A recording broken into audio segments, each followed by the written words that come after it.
Hello everyone, welcome to Okul, India के सबसे affordable learning platform में आप सभी लोगों का एक बार फिर से बहुत बहुत स्वागत है। हम लोग बात कर रहे हैं certificate physical and human geography. इसका पार्ट सेकंड हम लोगों ने इस बुक का स्टार्ट कर दिया है, जो चैप्टर 13 से आगे को बात करेगा।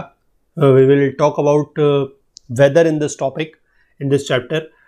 और पिछले पार्ट में हम लोगों ने जो है वेदर के बारे में सीखा था। इस चैप्टर में अभी तक ये सीखा था, ये समझा था कि वेदर और क्लाइमेट में अंतर क्या है, क्या वेदर है, क्या क्लाइमेट है, इसके बारे में चीज़ें समझी थी।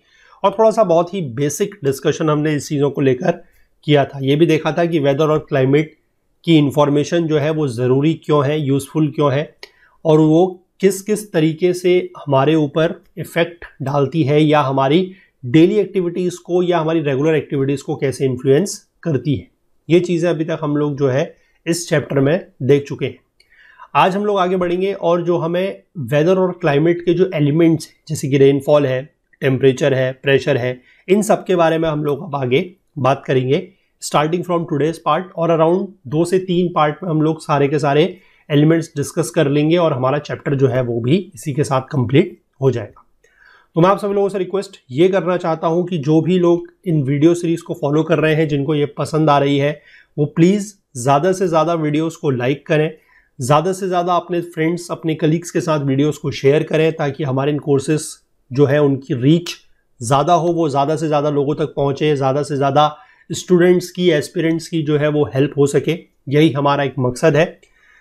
और बाकी जो लोग चैनल पे नए आए हैं, जो आज हमसे पहली बार जुड़ रहे हैं, मैं उनसे भी रिक्वेस्ट करना चाहता हूँ कि आप लोग क्या करें, चैनल को सब्सक्राइब ज़रूर कर लें और बेल आइकन प्रेस करना ना भूलें, ताकि हमारी तरफ से जब भी कोई नया वीडियो पोस्ट हो तो वो आप लोगों को उसकी नोटिफिकेशन मिल जाए और वो बिल्कुल भी मिस ना हो। तो चलिए फिलहाल हम लोग जो है अपना discussion on this chapter 13 weather, इसको पार्ट 2 के साथ आगे कंटिन्यू करते हैं।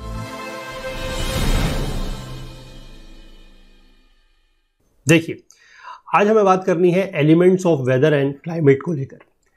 अब हमने ये सब चीज़ें तो पिछले पार्ट में पढ़ ली है कि वेदर क्या है, क्लाइमेट क्या है, उसके एलिमेंट्स क्या है, जैसे rainfall, temperature, pressure, humidity, wind, clouds, है ना, ये सारे के सारे क्या है, एलिमेंट्स हैं।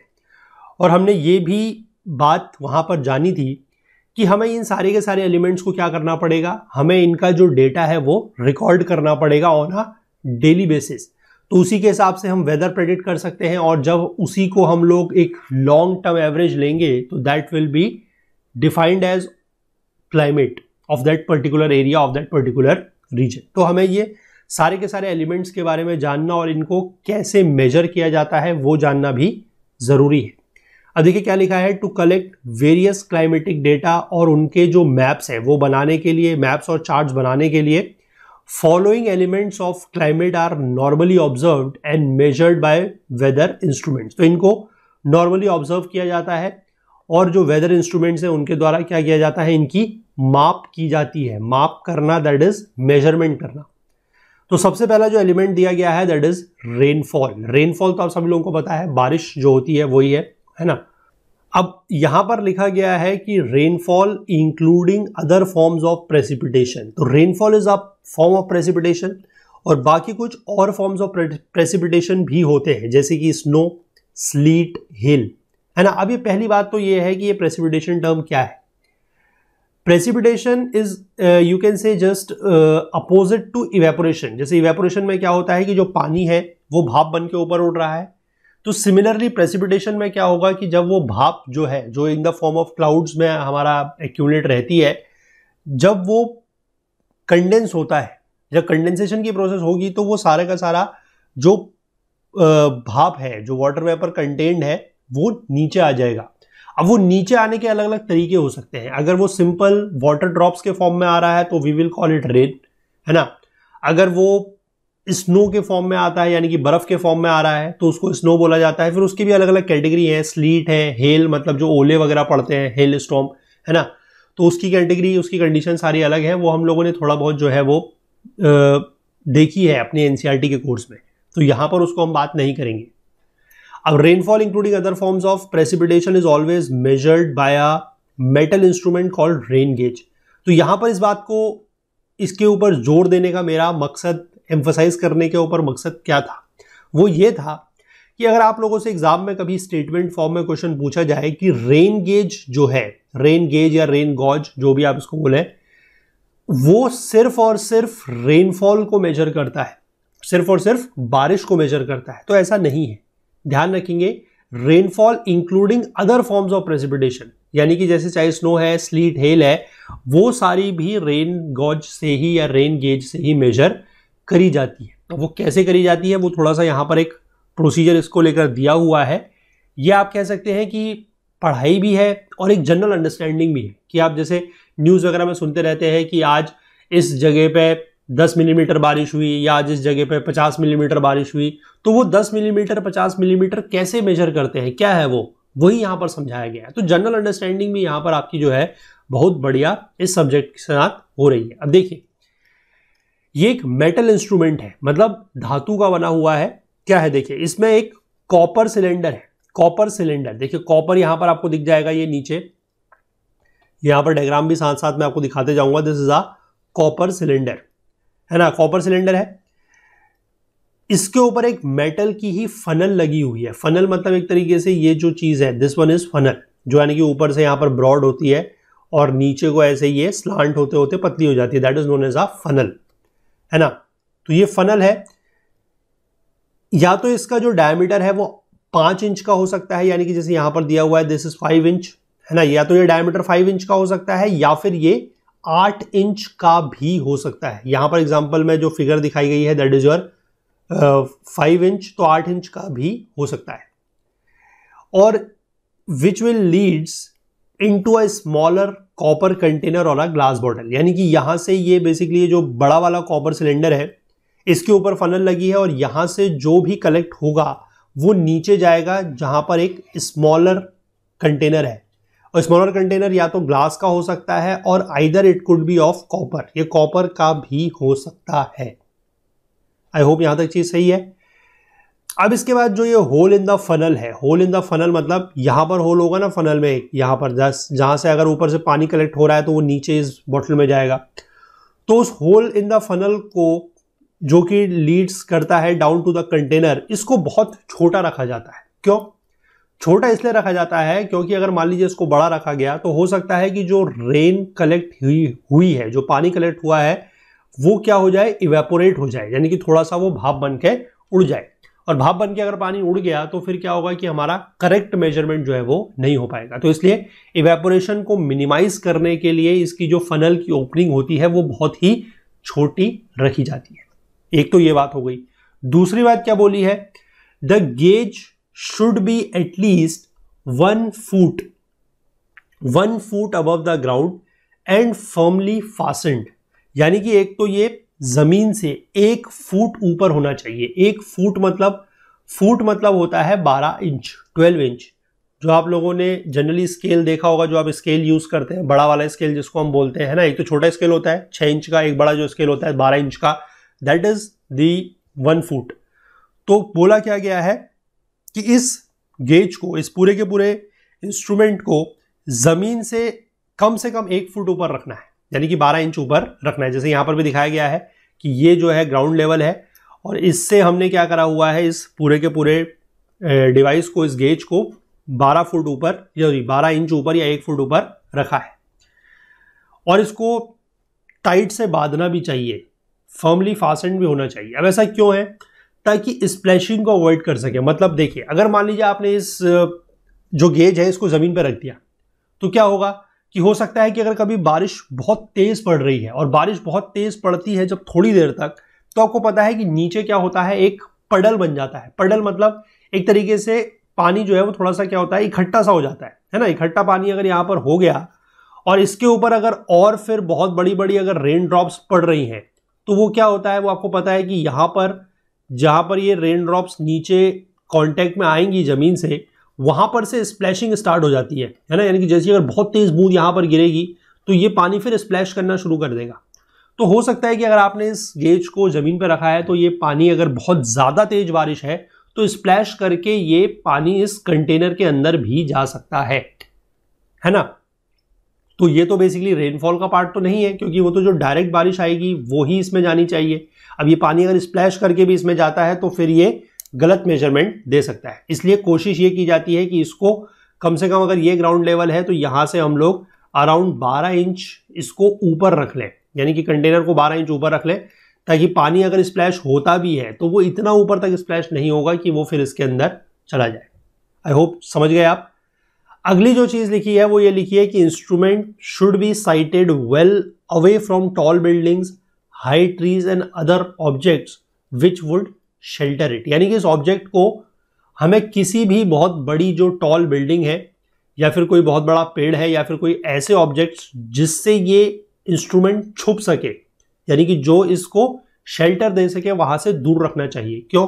क्योंकि अगर मान लीजिए हमने इसको किसी पेड़ के पास रख दिया और हो सकता है कि बारिश बहुत तेज नहीं है जो पेड़ को पेनिट्रेट कर पा रही है ना, पेड़ की अगर जो कैनोपी है अगर वो बहुत ज़्यादा है, मतलब एग्जाम्पल के तौर पे मैं, जैसे हम बचपन में पेड़ बनाते थे ऐसे ही बनाते थे, है ना, और यहाँ पर अगर हमने इस इंस्ट्रूमेंट को रख दिया और सपोज कर लीजिए बारिश ऊपर से आ रही है और वो इसको पेनिट्रेट ज़्यादा नहीं कर रही है ना, वो थोड़ा थोड़ा इसको पेनिट्रेट कर रही है, तो ये फिर पूरी तरीके से भरेगा नहीं सही से, और भरेगा नहीं तो क्या होगा, इस पर सही तरीके से फिर मेजरमेंट नहीं आएगा।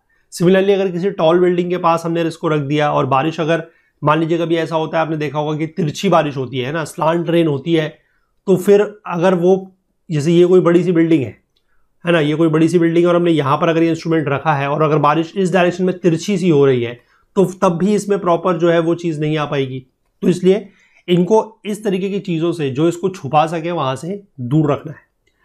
इसके बाद अब क्या होगा, the measurement of the rainfall. अभी तो हमने क्या करा कि उस पर उसको रखा और उस पर पानी इकट्ठा कर लिया, जितनी भी बारिश हुई पानी इकट्ठा कर लिया, लेकिन अभी भी हमारा वो सवाल का जवाब हमें नहीं मिला कि 1 मिलीमीटर बारिश, 2 मिलीमीटर बारिश, इसका क्या मतलब है ना। अब वो देखिए कैसे है।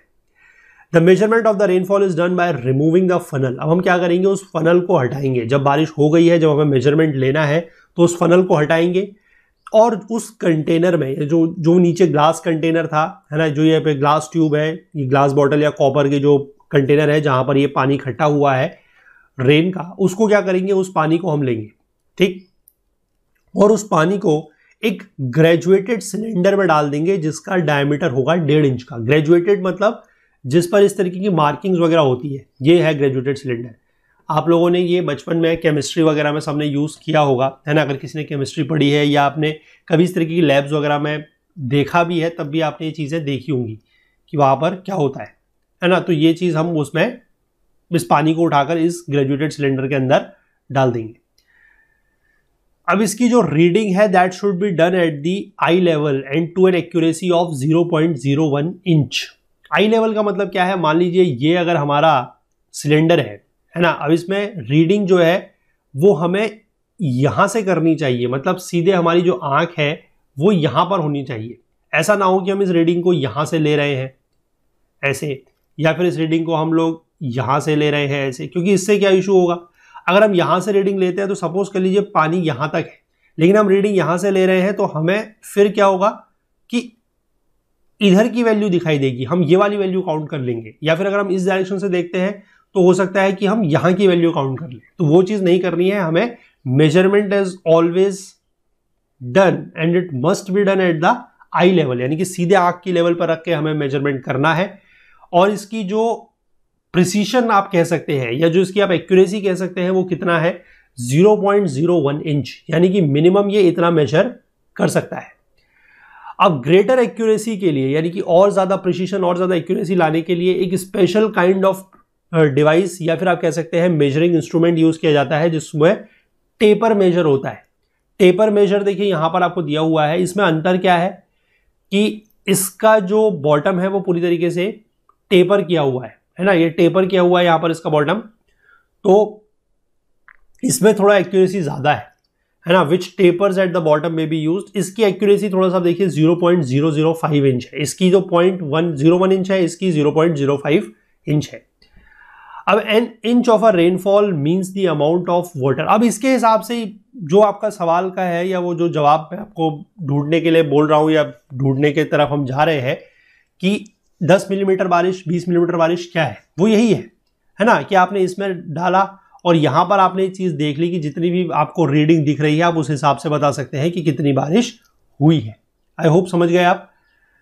अब इसी को लेकर ये लिखा है कि an inch of rainfall means the amount of water that would cover the ground to a depth of 1 inch, है ना। यानी कि 1 इंच बारिश का मतलब क्या है कि इतना पानी जो ग्राउंड को 1 इंच तक क्या कर दे, डुबा दे, मतलब जिसमें ग्राउंड के ऊपर 1 इंच पानी हो। लेकिन कंडीशन यह है कि कुछ भी पानी इवेपोरेट नहीं होना चाहिए, ड्रेन्ड नहीं होना चाहिए और परकोलेट नहीं होना चाहिए। मतलब कुछ भी पानी जो है वो भाप बन के उड़ा ना हो, कंडीशन ये है।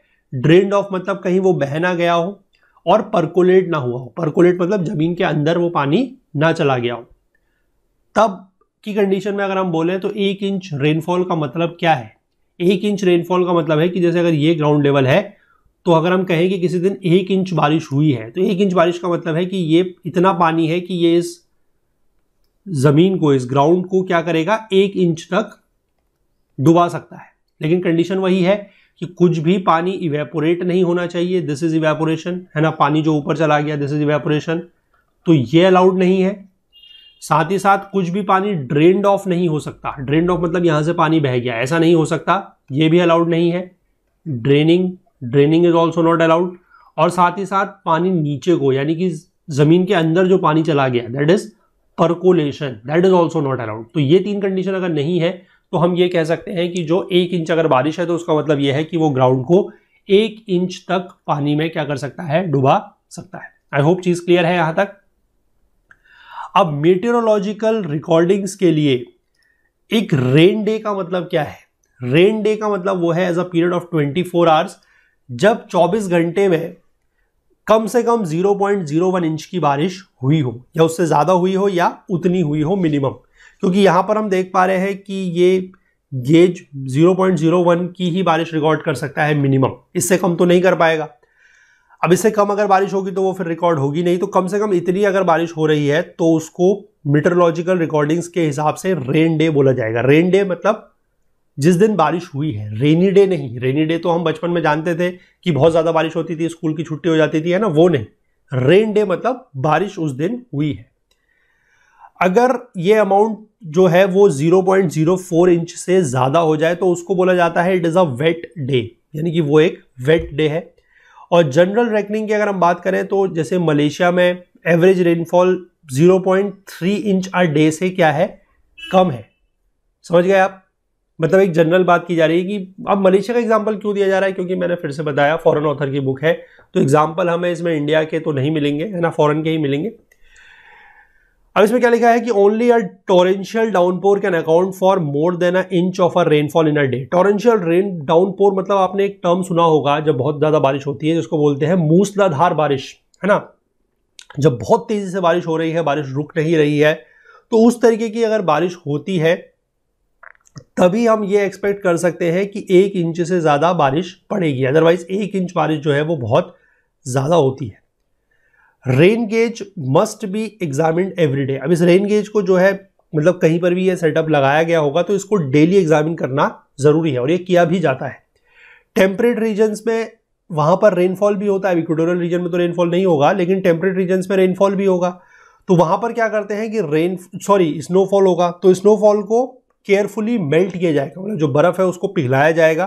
कैसे कि जो ये फनल थी इसको थोड़ा सा गर्म किया जाएगा, और उसके बाद फिर मेजरमेंट किया जाएगा।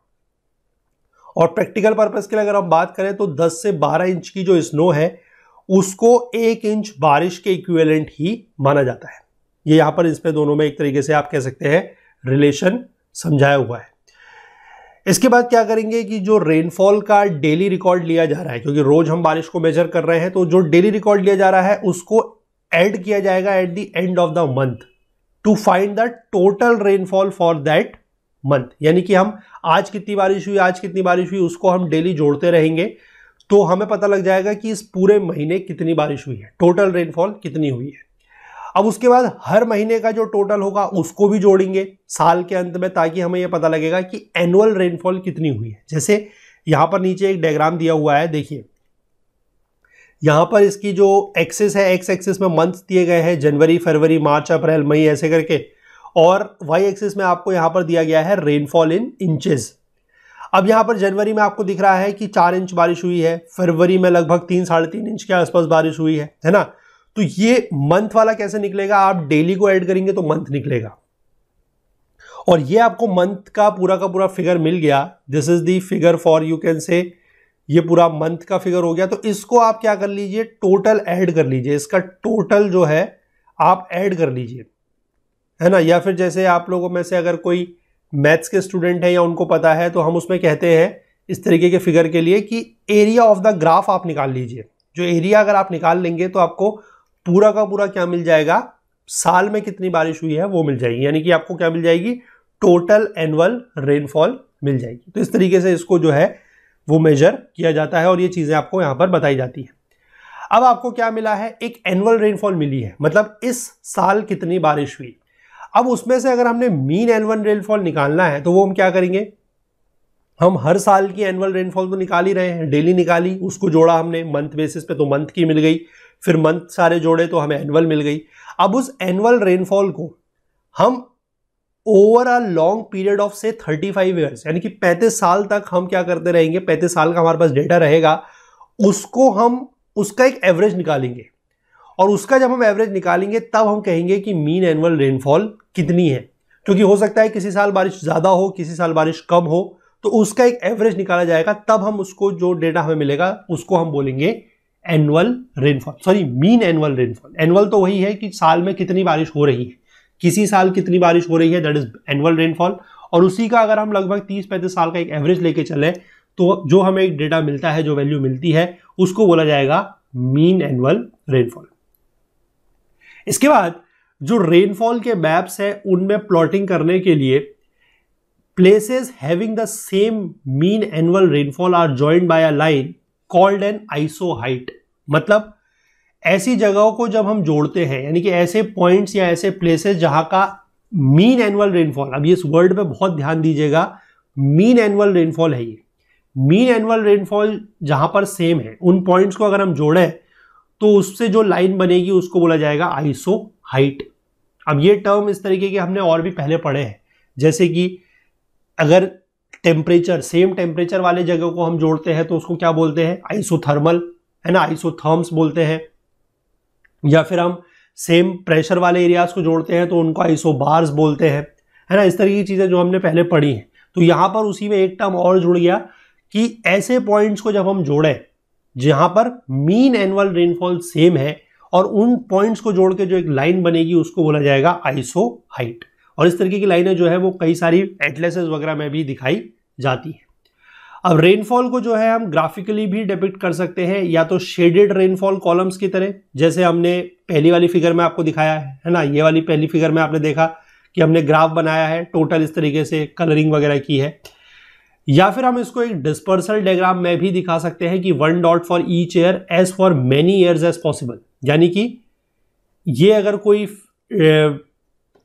इस तरीके का पॉइंट है, अब इसमें हम क्या करेंगे कि हर साल की जितनी टोटल बारिश हो रही है उसको एक पॉइंट से दिखा देंगे, जैसे एक ये पॉइंट हो गया, ये पॉइंट हो गया, है ना। तो इससे फायदा क्या है कि एक तो डायग्राम थोड़ा सा कॉम्पैक्ट बनेगा। अब इसमें तो क्या है कि देखिए हर साल के लिए आपको इतना बड़ा एक डायग्राम बनाना पड़ेगा, क्योंकि आपने मंथ का बनाया, फिर टोटल बनाएंगे आप उसको, है ना।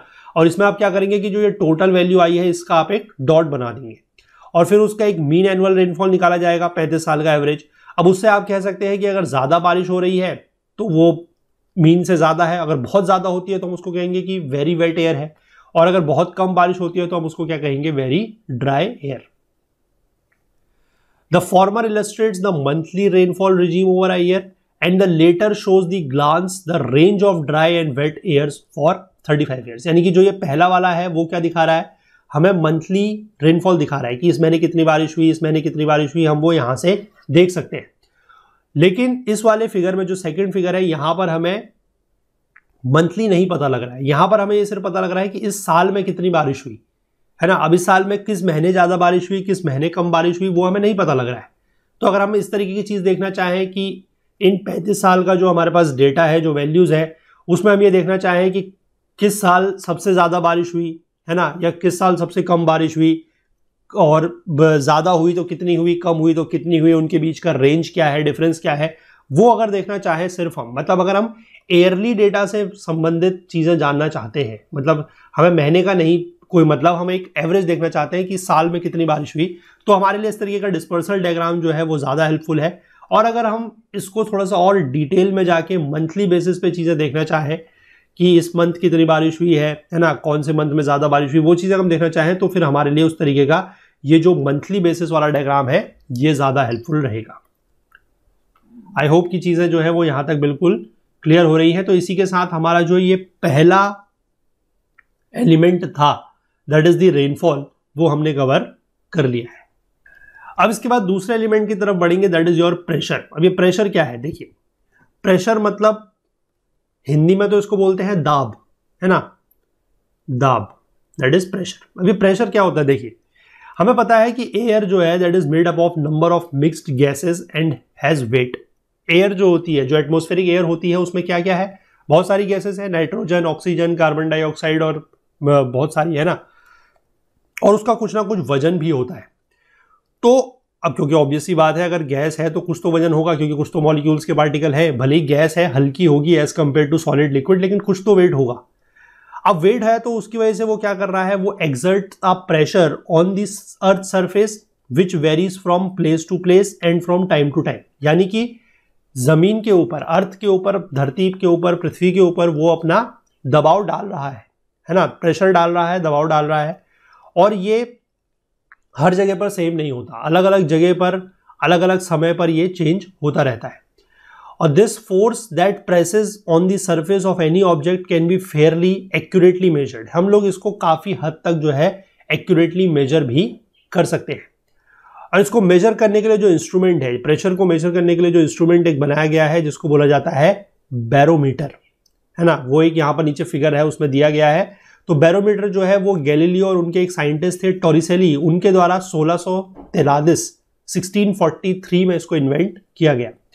इसमें होता क्या है, देखिए एक ऑर्डिनरी मरकरी बैरोमीटर में एक लॉन्ग ग्लास ट्यूब होगी जिसका अपर एंड तो सील्ड है, मतलब ऊपर की तरफ से बंद होगा, और नीचे का जो एंड है वो खुला हुआ है। मतलब ये आप देख सकते हैं फिगर में, ये वो ग्लास ट्यूब दी गई है, इसका अपर एंड तो यहां पर क्लोज है, लेकिन जो लोअर एंड आपको दिख रहा है वो क्या है, ओपन है। इसके बाद लोअर एंड को हम क्या करेंगे, इन्वर्ट करेंगे इन अ बाउल ऑफ मरकरी, यानी कि एक मरकरी का एक बाउल होगा। बाउल मतलब एक तरीके का छोटा सा कोई बर्तन सा होगा, उस पर होगी मरकरी। मरकरी मतलब पारा, है ना, हिंदी में बोलते हैं पारा। मरकरी आप लोगों को पता होगा, जो थर्मोमीटर वगैरह के अंदर होती है चमकती हुई सी चीज, दैट इज मरकरी, है ना। तो इसमें मरकरी भरी होगी और इस पर हम इसको क्या करेंगे, उल्टा करके इस ट्यूब को डाल देंगे। मतलब इसका जो क्लोज्ड एंड है वो ऊपर की तरफ को होना चाहिए, जो ओपन एंड है वो नीचे की तरफ को होना चाहिए। इस तरीके से हमने इसमें डाल दिया। और इसका जो सरफेस है, whose surface is expose to the air. किसके सरफेस की बात हो रही है, ये जो बाउल है, जो कंटेनर है, वो ये सरफेस की बात हो रही है, ये एटमॉस्फेयर पे खुला हुआ है। अब इससे क्या होगा, देखिए variations in the atmospheric pressure on the mercury surface are balanced by the column of mercury in the glass tube. अब होगा क्या, देखिए अगर मान लीजिए यहां पर तो एयर है, इसके ऊपर तो क्या होगा, एयर होगी, क्योंकि एटमॉस्फेयर पे खुला हुआ है।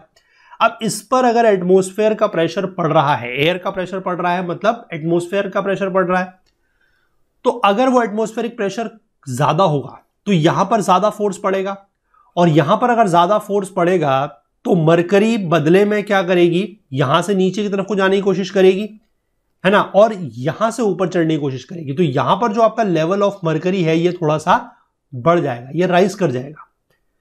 और वहीं इसके कंपैरिजन में अगर मान लीजिए यहां पर प्रेशर थोड़ा सा कम होता है, अगर लो प्रेशर होता है, जैसे अगर मैं इसको इस कलर से दिखाऊं कि लो प्रेशर अगर हो रहा है, ऐसे डॉटेड लाइन से दिखा देते हैं, लो प्रेशर अगर हो रहा है तो क्या होगा कि मरकरी थोड़ा सा ऊपर की तरफ को उठेगी, और थोड़ा सा अगर मरकरी ऊपर की तरफ को उठेगी तो यहां से मरकरी नीचे जाएगी, और हो सकता है कि ये आपकी जो लाइन है, जो मार्क है, वो यहां तक आ जाए।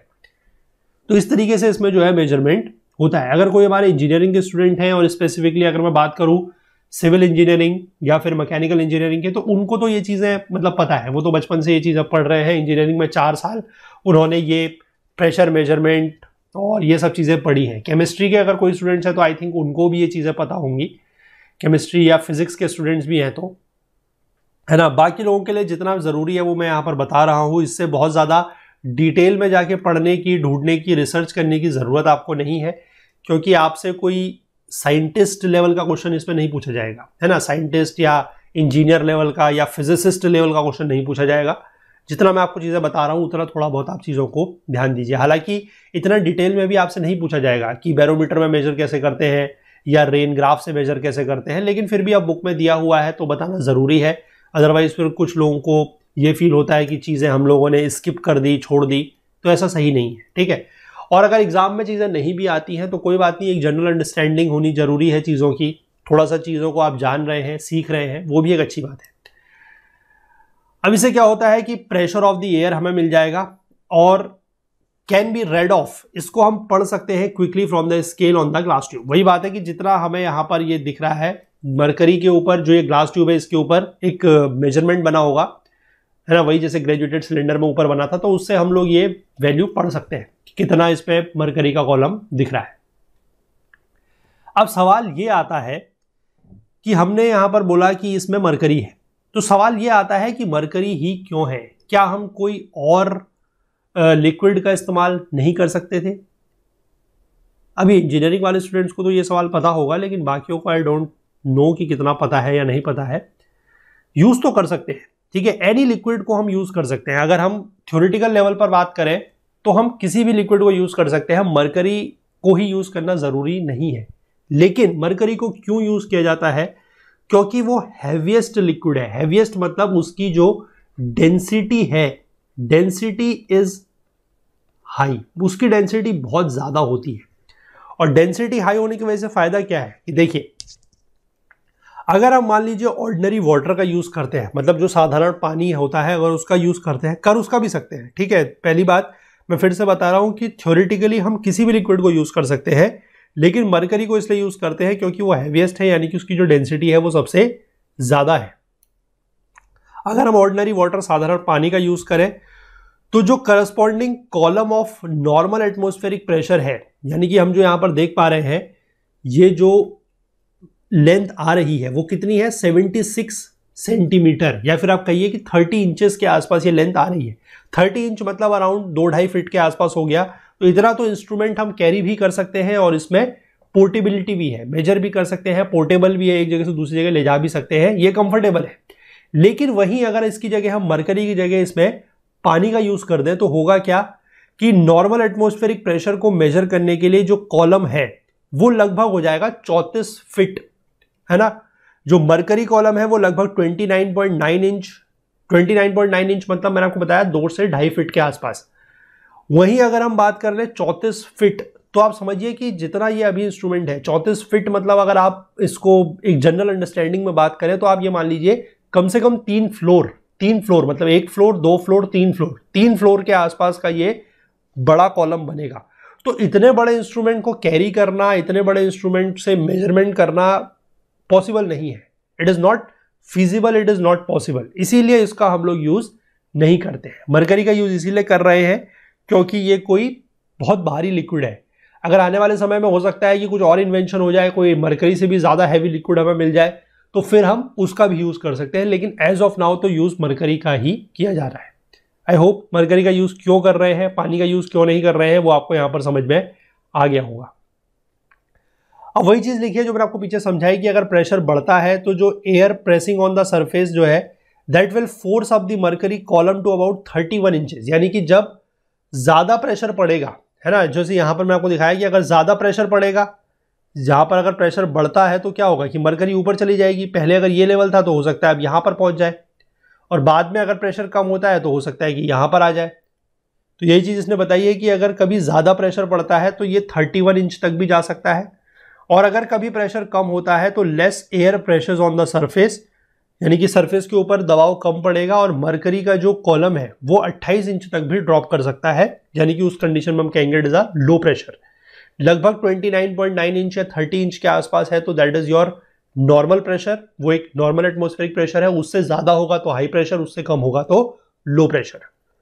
अब प्रेशर हमें पता है, प्रेशर क्या है, प्रेशर इज फोर्स, या इसको हम इस तरीके से कहे कि force exerted per unit area, यही डेफिनेशन होती है फोर्स की, कि किसी भी पर्टिकुलर एरिया पे जितना फोर्स लग रहा है तो force divided by that area is pressure. तो इसलिए हम इसको यूनिट ऑफ फोर्स के टर्म में भी मेजर कर सकते हैं। यूनिट ऑफ फोर्स के टर्म में मतलब जैसे आपको पता है कि फोर्स की यूनिट होती है न्यूटन, दैट इज न्यूटन, है ना। तो न्यूटन पर मीटर स्क्वायर, इस तरीके से भी इसको मेजर कर सकते हैं, क्योंकि force per unit area, area को हम मेजर करते हैं मीटर स्क्वायर में, सेंटीमीटर स्क्वायर में, या किसी में भी कर सकते हैं, जनरल में बता रहा हूं। तो न्यूटन पर मीटर स्क्वायर भी इसकी एक यूनिट होती है। एक नई यूनिट भी इसकी बनी है, दैट इज मिली बार। तो मिली बार इज नथिंग बट, मिली मतलब होता है कितना, 0.001, या फिर आप कहें कि 10⁻⁻3। और ये जो बार यूनिट है ये आपकी यहीं से निकल के आई है, दैट इज न्यूटन पर मीटर स्क्वायर में से। तो वहीं से ये नई यूनिट जो है वो बनी है, और इसको मेट्रोलॉजिकल स्टेशंस में 1914 में अडॉप्ट किया गया। नॉर्मल एटमॉस्फेरिक प्रेशर की हम बात करें तो यहां पर जो आपको ये यूनिट दी है ये एज सच आप लोगों के काम की नहीं है। क्यों? क्योंकि ये एफपीएस यूनिट है। हम लोग इंडिया में FPS unit, that is foot pound second, है ना। हम कौन सी यूनिट यूज करते हैं? We use the MKS system. MKS मतलब मीटर किलोग्राम सिस्टम सेकेंड, ये यूज करते हैं। या फिर हम सीजीएस यूज करते हैं, that is centimetre gram second. लेकिन हम लोग एफपीएस यूज नहीं करते, फुट पाउंड और सेकेंड, हम ये यूज नहीं करते। तो हालांकि ये जो वैल्यू दी है दैट इज 14.7 एलबी, मतलब होता है पाउंड पर स्क्वायर इंच, ठीक है। तो ये भी एक तरीके से क्या है कि नॉर्मल जो टेम्परेचर है, नॉर्मल एटमॉस्फेरिक प्रेशर है, उसी की वैल्यू है। टेम्परेचर नहीं, सॉरी, प्रेशर की वैल्यू है, ठीक है। या फिर इसको अगर हम मरकरी कॉलम के टर्म्स में बात करें तो लगभग 29.9 इंच के आसपास है। या फिर मिलीबार में अगर बात करें तो दैट इज 1013 मिलीबार्स। ये इतना प्रेशर है, that is your normal atmospheric pressure. अब मैप में अगर हम इक्वल प्रेशर के पॉइंट्स को जोड़ते हैं, ऐसे प्लेसेस को जोड़ते हैं जहां पर प्रेशर सेम रहता है, तो उन लाइंस को हम क्या बोलते हैं? आइसोबार्स। ये तो हम पहले भी देख चुके हैं। टेम्परेट लैटिट्यूड्स की अगर हम बात करें तो प्रेशर चेंजेस जो है वो बहुत ज़्यादा रैपिड है, और वहां पर हमें पता है कि साइक्लोन्स, एंटी साइक्लोन्स वगैरह भी बनते हैं। क्योंकि साइक्लोन्स, एंटी साइक्लोन्स बनने के पीछे जो मुख्य वजह है, जो मुख्य कारण है, वो यही है। जो प्रेशर वेरिएशन होती है तो वहां पर लो प्रेशर का एरिया बनता है, हाई प्रेशर का एरिया बनता है, फिर हाई प्रेशर से लो प्रेशर की तरफ को विंड्स मूव करती है, और वहां पर ये पूरा साइक्लोनिक कंडीशन वगैरह बनती है ना। वो हम लोगों ने एनसीईआरटी में पढ़ा हुआ है। हालांकि थोड़ा बहुत अगले चैप्टर में भी दिया है आई थिंक, तो वहां पर भी उसको जितना जरूरी होगा वो देख लेंगे। नॉर्मल सर्कमस्टेंसेस की अगर हम बात करें तो प्रेशर जो है वो 960 मिलीबार से लेकर 1040 मिलीबार तक वेरी करता है। 1013 तो नॉर्मल है, इसके बाद 960 तक अगर आ जाएगा तो वो लो प्रेशर हो जाएगा, 1040 मिलीबार तक जाएगा तो वो ज्यादा हो जाएगा, मतलब हाई प्रेशर हो जाएगा। इसके बाद प्रेशर की जो रीडिंग है वो वेरी करती है नंबर ऑफ फैक्टर्स के हिसाब से। मतलब सी लेवल की रीडिंग अगर 30 इंच की है, और अगर हम उसी को लेकर माउंटेनियस रीजन में चले जाते हैं 3.5 मील ऊपर सी लेवल से, तो उसकी वैल्यू लगभग आधी हो जाएगी। मतलब प्रेशर वहां पर इतना कम हो जाएगा। क्योंकि क्या होता है कि जैसे जैसे हम ऊपर की तरफ को बढ़ते हैं तो हमारे ऊपर हवा कम होगी, और उसकी वजह से उसका जो वेट है वो भी कम पड़ेगा और प्रेशर भी कम पड़ेगा। मतलब इसको अगर हम ऐसे समझाएं, यहां पर थोड़ा सा स्पेस हम देखते हैं, यहां पर हमें स्पेस मिला है। देखिए, जैसे मान लीजिए ये सी लेवल है, ये है सी लेवल, और यहां पर इसके ऊपर अगर सपोज कर लीजिए कोई हिली एरिया है, माउंटेन एरिया है, ऐसे। अब होगा क्या, यहां ऊपर पूरी हवा है, एवरीथिंग इज एयर हेयर, है ना, इधर भी है, इधर भी है, सब जगह है। अब अगर मान लीजिए कोई व्यक्ति अगर व्यक्ति को मैं ऐसे बना लूं, पर्सन, ठीक है, समझने के लिए, तो इसके ऊपर क्या हो रहा है, मान लीजिए ये पूरा का पूरा एटमॉस्फेरिक है, इतना ही एटमॉस्फेरिक की हाइट है, तो इसके ऊपर इतनी जो है वो एयर की क्या होगा, एयर का प्रेशर पड़ेगा या वेट पड़ेगा, आप कह सकते हैं। तो ज्यादा एयर का वेट पड़ रहा है, तो इसलिए सी लेवल पर प्रेशर क्या होगा, pressure will be high, pressure will be high. अब जैसे ही ये यहां से ऊपर की तरफ को चढ़ना शुरू करेगा, हाइट पर चढ़ना शुरू करेगा, तो धीमे धीमे जो एयर का कॉलम है वो छोटा होता चला जाएगा। यानी कि इसके ऊपर जो है वो एयर कम है, यहां पर पहुंचेगा तो और कम है, यहां पर पहुंचेगा तो और कम है ना। यहां पर देखिए और कम हो गई।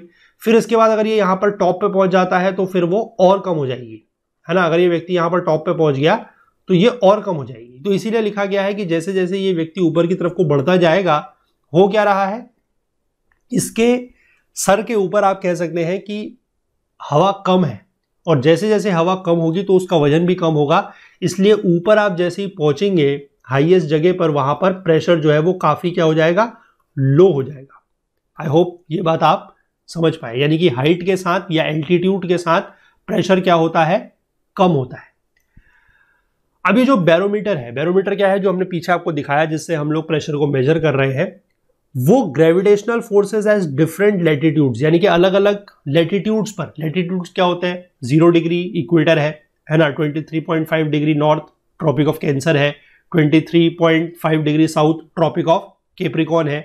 तो वहां पर अलग अलग ग्रेविटेशनल फोर्सेस होते हैं, क्योंकि हमने ये चीजें पढ़ी है कि ग्रेविटी का फोर्स जो है वो अक्रॉस दी अर्थ या अक्रॉस दी ग्लोब सेम नहीं है, अलग अलग जगह पर कम बाकी वो होता रहता है। तो उस तरह के ग्रेविटेशनल फोर्सेस भी जो है वो बैरोमीटर के ऊपर इफेक्ट डालते हैं। साथ ही साथ टेम्परेचर की वजह से, अगर कहीं पर ज्यादा टेम्परेचर है तो वहां पर मरकरी खुद भी एक्सपेंड करेगी, है ना, ये भी एक रीजन है, ये भी एक मतलब फैक्टर है। अब इसीलिए जो प्रोफेशनल मीटरोलॉजिकल वर्क होता है उसमें बहुत ज़्यादा एक्यूरेट रीडिंग की ज़रूरत पड़ती है। जहाँ पर भी मतलब ऐसा हो कि बहुत ज़्यादा एक्यूरेट रीडिंग की ज़रूरत है, तो वहाँ पर हमें ये एल्टीट्यूड, लैटिट्यूड और टेम्परेचर से रिलेटेड जो भी चेंजेस आते हैं, जो भी वेरिएशंस आते हैं, उनको लेकर करेक्शन करने की ज़रूरत रहती है कि वहाँ पर ये सारी की सारी चीज़ों का हम करेक्शन करते हैं। इसके बाद एक मरकरी बैरोमीटर जो है, that dips in liquid, mercury is inconvenient for outdoor measurement. मैंने यही बताया कि अगर मरकरी बैरोमीटर भी है, मतलब कोई ऐसा मरकरी का कोई ट्यूब है जिसको हमने एक लिक्विड मरकरी के कंटेनर में डिप किया हुआ है, तो वो आउटडोर मेजरमेंट के लिए उतना ज़्यादा कंफर्टेबल नहीं होगा, इनकन्वीनियंट होगा, है ना। तो इसी का एक रिप्लेसमेंट आप कह सकते हैं निकाला, दैट इज एक मोर पोर्टेबल लेकिन लेस एक्यूरेट टाइप, जिसको हम एनोरॉइड बैरोमीटर बोलते हैं, वो निकाला। पोर्टेबल तो ज्यादा है, पोर्टेबल मतलब एक जगह से दूसरी जगह हम उसको ले जा सकते हैं, पोर्टेबिलिटी ज्यादा है, लेकिन एक्यूरेसी थोड़ा सा कम है।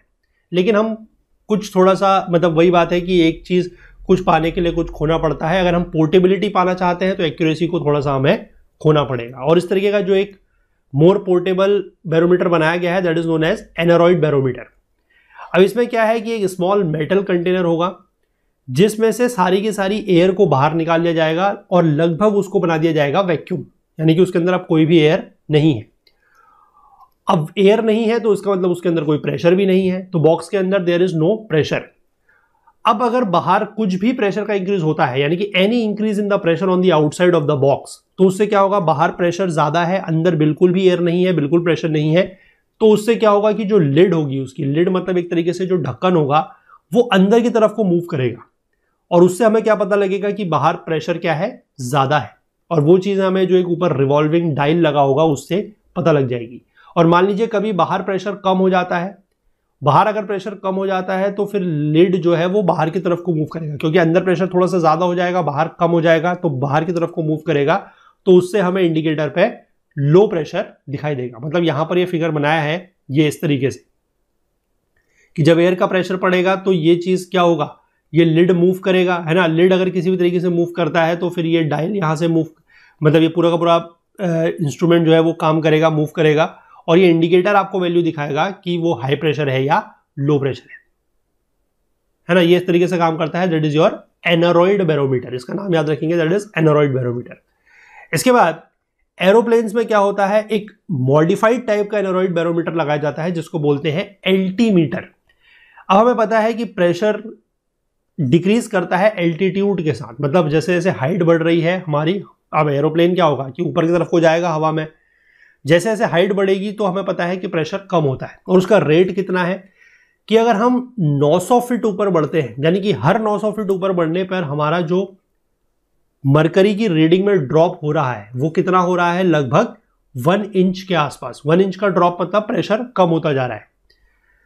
एल्टीमीटर हमको क्या करता है, फीट में रीडिंग देता है। हाइट के लिए जो है वो रीडिंग देता है फीट में, मतलब जैसे हमने यहां पर देखा, अभी तक हम क्या बात कर रहे थे कि चाहे हमारा बैरोमीटर था या फिर एनोरॉइड बैरोमीटर था, वो हमें मरकरी कॉलम की एक रीडिंग दे रहा है ना। यहां पर खैर एनोरॉइड बैरोमीटर में मरकरी रीडिंग तो नहीं है, लेकिन ये प्रेशर की वैल्यू बता रहा है। अब प्रेशर की वैल्यू जानने से ज्यादा जरूरी किसी भी एरोप्लेन के पायलट के लिए यह जानना जरूरी है कि वो किस हाइट पर उड़ रहा है। तो उसके लिए क्या किया जाता है, एल्टीमीटर का यूज करते हैं। उसमें वो हाइट की रीडिंग देता है आपको फीट में, वो आपको मिली बार में या इंचेस में रीडिंग नहीं देता, वो आपको ये बताएगा कि कितनी हाइट पर आप आ चुके हैं। और उससे क्या होगा कि pilot will be able to tell the altitude of the plane above the sea level. मतलब ये मेजरमेंट तो अपना इंटरनल मेजरमेंट तो वैसे ही करेगा कि जैसे हम ऊपर बढ़े, प्रिंसिपल तो वही रहेगा कि जैसे जैसे प्लेन ऊपर की तरफ को बढ़ रहा है तो उसका जो मरकरी इंच में ड्रॉप हो रहा है, मतलब जैसे ही 1 इंच का मरकरी ड्रॉप होगा तो पता लग जाएगा कि हम 900 फीट पहले से ऊपर आ गए हैं। फिर अगर 1 इंच और ड्रॉप होता है तो फिर पता लगेगा कि 900 फीट और ऊपर आ गए हैं। तो वो बेसिकली हमें 1 इंच का ड्रॉप, 2 इंच का ड्रॉप, वो रीडिंग नहीं मिलेगी। पायलट को क्या रीडिंग मिलेगी? 900 फीट, 1800 फीट, 2700 फीट, ऐसे करके। आई होप आप चीजों को समझ पा रहे हैं। और उससे फायदा क्या होगा कि पायलट ये बता सकता है कि वो अभी समुद्र तल से, समुद्र की सतह से कितना ऊपर उड़ रहा है। अब अगर कहीं पर continuous record of pressure changes की जरूरत है, अगर हमें कहीं पर उस चीज की जरूरत है, तो फिर एक सेल्फ रिकॉर्डिंग बैरोग्राम जो है वो भी यूज किया जाता है। पर वो बहुत ज्यादा, मैंने आपको बताया कि ज्यादा डिटेल में जाने की ये मेजरिंग डिवाइसेस के है नहीं। जो बुक में जितना दिया हुआ है उसी तक हम अपना कंटेंट को कन्फाइन रखेंगे, वहीं पर फोकस रखेंगे और उन्हीं चीज़ों को जो है बहुत डिटेल में समझेंगे। तो आई होप कि यहाँ तक चीज़ें जो है आपको बिल्कुल क्लियर हो रही हैं। तो ये दो हमने समझ लिए, दैट इज रेनफॉल के बारे में हम समझ गए कि रेनफॉल को कैसे मेजर करना है, और 10 मिलीमीटर बारिश होती है, 20 मिलीमीटर बारिश होती है तो उसका क्या मतलब है। और फिर प्रेशर को लेकर भी हम समझ गए कि प्रेशर को किस तरीके से बैरोमीटर के थ्रू मेजर करते हैं। तो आज हम इतना ही, इसको 2 पार्ट रखेंगे। अगले पार्ट से जो टेम्परेचर है, यानी कि तापमान को कैसे मेजर करना है, थर्मोमीटर तो होता ही है जनरली, लेकिन बाकी और इसका प्रैक्टिकल एप्लीकेशन कैसे है, प्रैक्टिकली हम इसको कैसे मेजर करते हैं, मैक्सिमम टेम्परेचर, मिनिमम टेम्परेचर, वो हम देखेंगे अगले लेक्चर में। तो कंटेंट रिलेटेड अगर आपको कोई भी डाउट होता है तो आप हमारा टेलीग्राम का group, that is Okul GS UPSC discussion forum, इसको ज्वाइन कर सकते हैं। इसका लिंक आपको नीचे डिस्क्रिप्शन में मिल जाएगा, या फिर आप इसको टेलीग्राम में सर्च करके भी ज्वाइन कर सकते हैं और अपने जो भी डाउट्स हैं वो आप हमसे यहाँ पर पूछ सकते हैं। फुल कोर्स में अगर आप एनरोल करना चाहें तो उसका लिंक आपको नीचे डिस्क्रिप्शन में मिल जाएगा, उसके थ्रू जाके आप लोग फुल कोर्स में भी एनरोल कर सकते हैं। काफ़ी अफोर्डेबल रेट्स में वो कोर्स आप लोगों के लिए प्रोवाइड कराया जा रहा है। अगर आपको कोर्स को परचेस करने में, कोर्स को एक्सेस करने में कोई भी टेक्निकल क्वेरी आती है तो आप support@okul.co पर हमसे कॉन्टैक्ट कर सकते हैं। बाकी आप हमसे फेसबुक, इंस्टाग्राम, लिंक्डइन, ट्विटर, इन सारे सोशल मीडिया प्लेटफॉर्म्स के थ्रू भी कनेक्ट कर सकते हैं और अपने जो भी फीडबैक्स या जो भी सजेशंस आप हमारे कोर्सेज को लेकर, हमारे लेक्चर्स को लेकर देना चाहें वो आप यहाँ पर दे सकते हैं। तो चलिए मिलेंगे अगले लेक्चर में, तब तक के लिए अपना बहुत बहुत ध्यान रखिएगा। Please do take care of yourself. Thank you, have a nice day and bye bye.